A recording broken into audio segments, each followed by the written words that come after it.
NicknLex here. Hi everyone. Hello everyone. This is my sister Nirvana.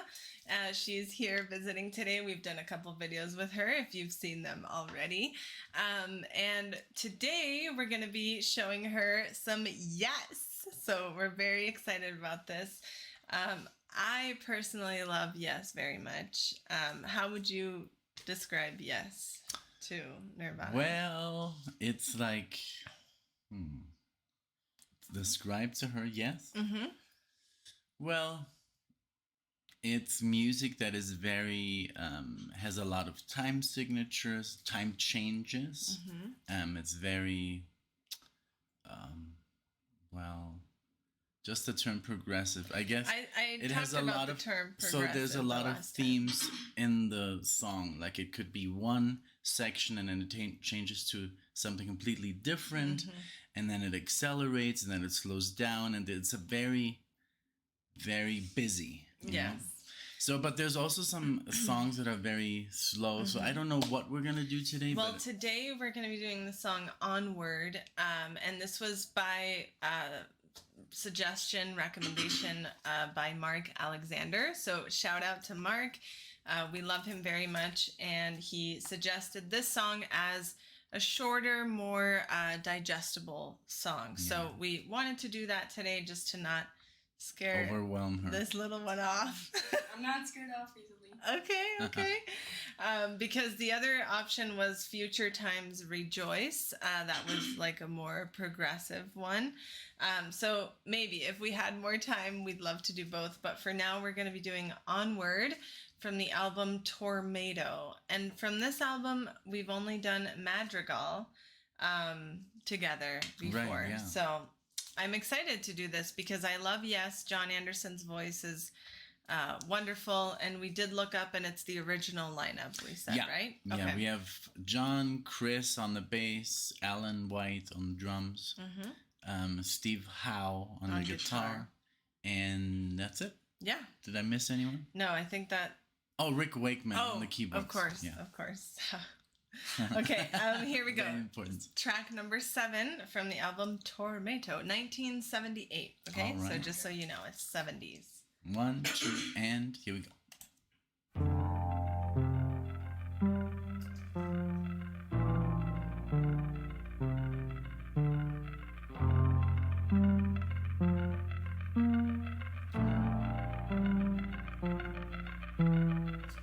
Contained in everything I do, there's a love I feel for you. Proclaimed in everything I write, you're the light burning brightly onward through the night, onward through the night, onward through the night of my life.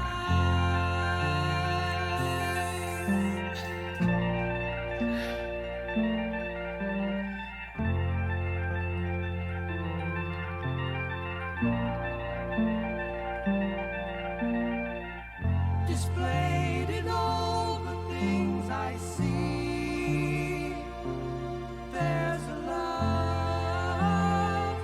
you show to me,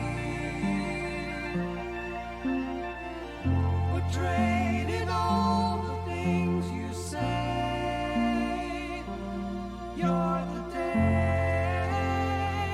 leading the way onward through the night,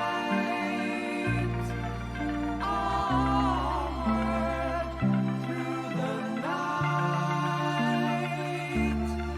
onward through the night of my life.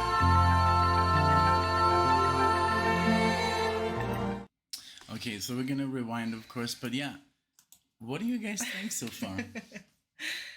I love it. I love it too. I love it very much. What do you love about it? I want to hear. I like his voice. Mm-hmm. I really like the voice.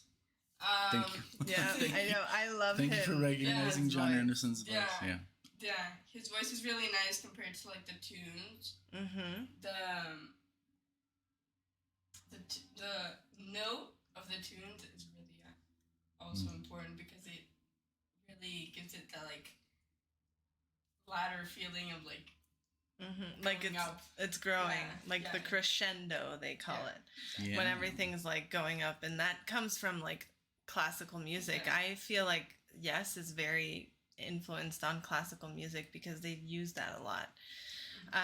And yeah, John Anderson is like, every time I listen to him, I feel like I'm listening to like an angel singing, you know? And he has a very nice voice. yeah, Totally. and yeah, the keyboards are just mesmerizing. I wanted to explain something to Nirvana. So basically, you can hear like two voices, right? If they're like harmonizing. Mm-hmm. That's the bass player, and he also has a very distinctive voice. Mm-hmm. So together, they do like this. Like very cool. one's going in one tone and the other one on the other at the same time. Right. So they're like, Oh yeah. like he said, singing in harmony. So Yeah. sometimes you'll hear his voice double, but it's not. It's the bass player. And what's cool is the bass player has some solo stuff out too that we've heard, and it's like, wow, they have such similar voices, Yeah, which they is do. crazy. I mean, you can tell them apart, but it's wonderful that they found each other and that they were able to create this music. Yeah. I love it. I also like that it's very like, you know, you can hear like this like Like psychedelic. it's it's like this palm muted thing. It's just in the background, but it's like you say, it's going up and up and up. And I feel like after the song, it's just like it's gonna hit. Oh, you think so? I don't know. I'm curious. But yeah, Let's but I see. think like Mark just wanted us to hear this one, right? Just Yeah. I feel it could be a really cool intro into a longer song. But Oh, yeah. Okay, so but it was gonna change, so I'm gonna go back so we hear the full thing. okay. All right? Okay.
Very cool.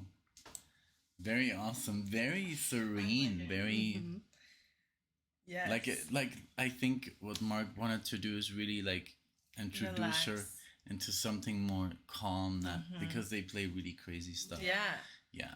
I mean, Nirvana has listened to some really awesome music with us, like in the car, like Painkiller, you know, remember that stuff?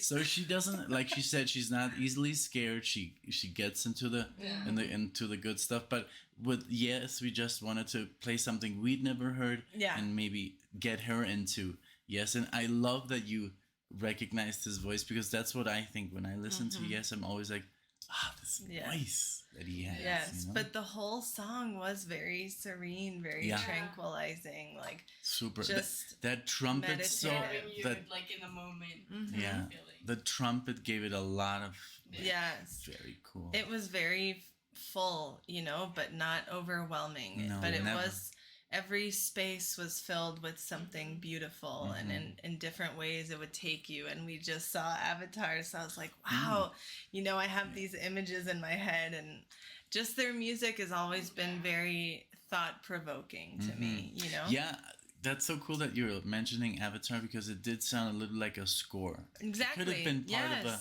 yes. a movie score, like an opening or ending or something, like a driving scene. Absolutely. Right? Like in my Yeah. right?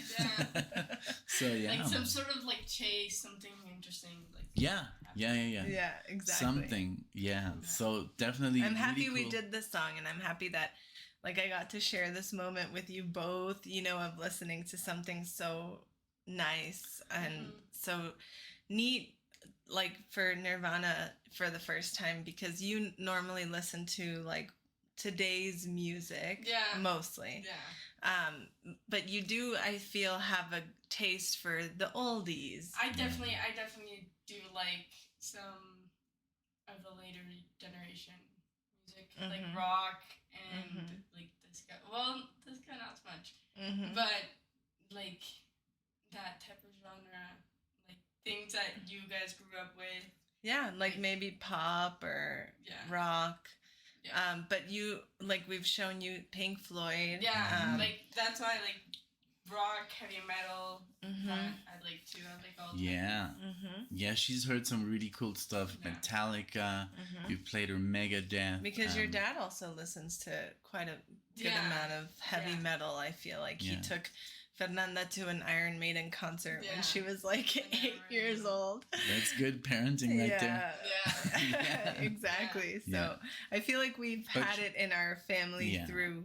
But also, like, Nirvana had also we've tried to get her into the right movies, and you know, just the pop culture of yesteryear, like cult classics. Yeah, even stuff that's kind of like too old for us. We tried to get her. I showed her all the Star Wars movies, and so she got to see those. Really kind of raised me into the like art culture of and she wasn't really like she. Well, I guess you still like it, you know. But I mean, you kind of grow in and out of stuff. Yeah. But when we first showed her the movie, she was like, she liked it. Yeah. So so I guess we've done a good job. But this was really great. Like this track. Thank you, Mark. Because what did you? I'm curious. Like, how was it compared to what you thought it was when you heard the year, when you heard the word yes?